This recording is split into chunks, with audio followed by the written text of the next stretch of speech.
Have you ever been to a place like an old city or a ruin or something where even though it's quiet, you could just feel the history there? Oh, absolutely. Yeah, like those spaces where the past just feels so present, you know? Yeah, exactly. It's like those physical spaces hold these echoes of what came before. Yeah. And so today, that's what we're going to be looking at. We're doing a deep dive on the destruction of cemeteries in Estonia during the Soviet era. You know what I find really interesting about this topic is that these weren't just like random acts of demolition. Right. This was systematic, like a real attempt to actively erase memory. And we're going to be focusing specifically on Tallinn to kind of unpack this part of the Soviet occupation. And I think it is an overlooked part. I mean, when we think about, Soviet occupation, it's often, the gulags or something like that. The more well-known atrocities. Yeah, exactly. Yeah. So we're going to be using both historical analysis and also looking at what was actually lost to try and understand, what were the motivations behind this destruction and what impact did it have on Estonian identity? Because that's the thing. It's not just about physical spaces, right? It's about what those spaces represent. Exactly. So what we're going to try to do today in this deep dive is to really understand why this happened and what it meant for Estonia. Mm. So to get started, maybe we should just give a quick overview of the historical context. Yeah. Because I think that's important for understanding, why the cemeteries were targeted. Mm. So just to kind of set the stage, Estonia in the 20th century had it rough. I mean, they were occupied by the Soviet Union twice. Yeah, twice. First in 1940 to 1941, and then again from 1944 all the way to 1991. That's a long time. It is a really significant period. And, it's important to remember how this all came about. The Molotov-Ribbentrop Pact really paved the way. Right. A lot of people forget that. Yeah, it's often overlooked. Yeah.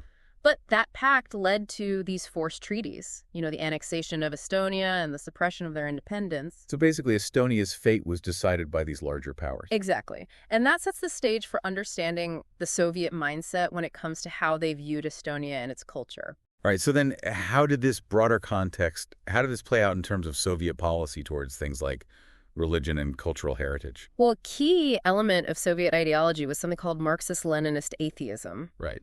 This was about replacing religious belief with a materialistic worldview.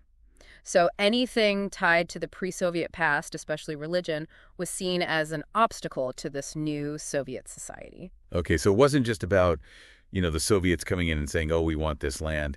It was about reshaping the very fabric of society. Absolutely. It was about erasing those pre-Soviet symbols and imposing their own narrative. Okay, so with this in mind, let's turn to the cemeteries in Tallinn. Okay. One that really stands out is the Kopli Cemetery. Yeah. This was the largest Lutheran cemetery for the Baltic German community in Estonia. A really significant site. And around 1950-51, it was completely destroyed. Wow. Yeah. And what's really striking is that it seems that its location was a major factor. It was a strategic location for a Soviet military base. Oh, wow. So they literally repurposed the land? They did. And get this, gravestones were used as building materials.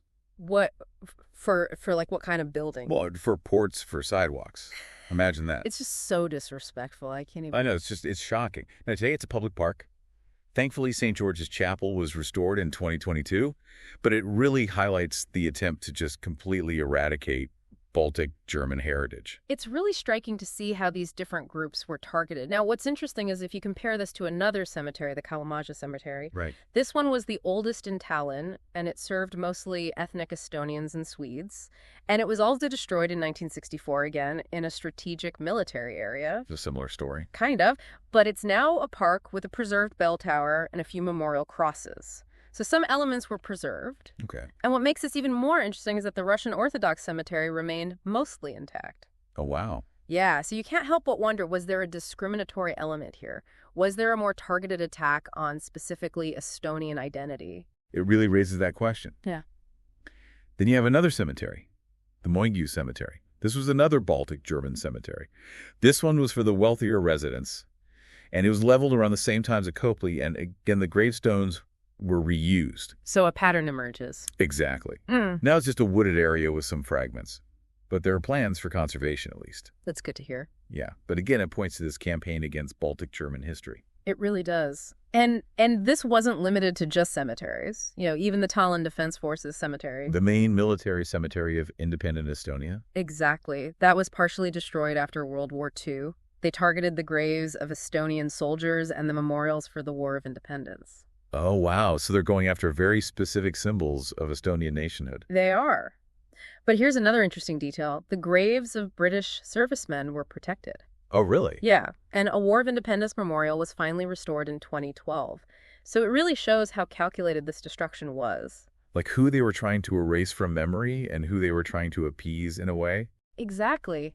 And, the erasure wasn't limited to specific ethnicities either. The old Jewish cemetery, which was Tallinn's earliest known Jewish burial site, was destroyed in the 1960s, which is later than the others. Interesting. Yeah. And it was turned into a car park and garages. Can you imagine? Just paving over history like that. I know. It just reopened as a memorial area in October 2023. So there are efforts to reclaim these spaces. Right. And it's important to know that, there was also the stone church within the Russian Orthodox cemetery that was destroyed by Soviet bombing in 1944. Right. So even within that cemetery, there was destruction. Exactly. And there are also reports of destroyed Jewish cemeteries in other Estonian cities during the war. Yeah, in places like Narva, Valga, Pärnu, Viljandi.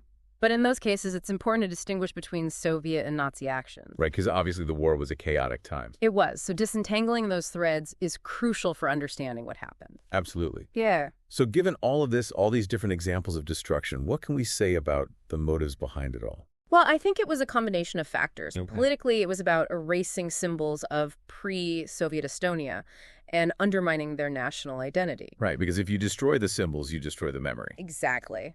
And by doing that, they could solidify Soviet control. Right. Strategically, land was also needed for military purposes, which we saw with Kopli and Kalamaja. And ideologically, they wanted to promote this Soviet-centric worldview, and that meant suppressing religion. Exactly. They wanted to control the narrative. Yeah. And then, practically, there was also the reuse of land and materials, which we see with the gravestones. Right. It's like layers upon layers of motivation. It is. And when you think about the broader impact this had on Estonian cultural heritage, it's profound. Yeah, it's more than just the loss of physical spaces. Exactly. I mean, historical and cultural sites were destroyed. Family ties severed Tallinn's cultural landscape, permanently scarred. It's like a historical trauma. It is. And it affected how Estonians could understand their own multicultural past. But thankfully, the story isn't just about loss. We've seen efforts in remembrance and restoration. We have. Like we mentioned, the chapel at Kopli, the park at Kalamaja, the restored memorial at the Defense Forces Cemetery, and the reopening of the old Jewish cemetery. And those are just a few examples. Exactly. And I think those acts of memorialization show a real resilience, a determination to reclaim the past. It's really powerful. And while personal accounts that specifically talk about the cemetery destructions might be harder to find in the archives, Right. the broader context of Soviet repressions is really well documented. Yeah. Stories like that of Reinver, who kept a diary during his exile in Siberia, or the longing expressed by deported Baltic Germans like Jörg Heitmann, Yeah. and acts of resistance like those by Ailiongi, who stood up against the regime. These experiences show just how systematic the Soviet project was. They really put a human face on this history. They do. And archival materials like the Tallinn City Archives registers and the Estonian National Archives files on monument destruction are also crucial resources for understanding what happened. So those are places where people can go to learn more. Exactly. Okay, well, as we wrap up this deep dive, I think it's clear that the destroyed cemeteries represent a real wound to Estonian cultural heritage. They do. They're a testament to the destructive power of ideological oppression and how it can target a nation's very identity. And this leads to a question that I think is really worth considering. What does the deliberate destruction of memory through the erasure of physical spaces tell us about power? And what responsibility do we as current generations have to preserve and remember these histories? Especially these difficult histories. It's something that I think we all need to think about. Absolutely. Okay, well, thank you so much for joining me on this deep dive. Thanks for having me. It was a really thought-provoking conversation. It was. And to all of you listening, we encourage you to continue exploring this topic and to think about what these lost spaces tell us about ourselves and our world. Because history isn't just about the past. It's about understanding who we are today. Exactly. And on that note, we'll see you next time for another deep dive. See you then.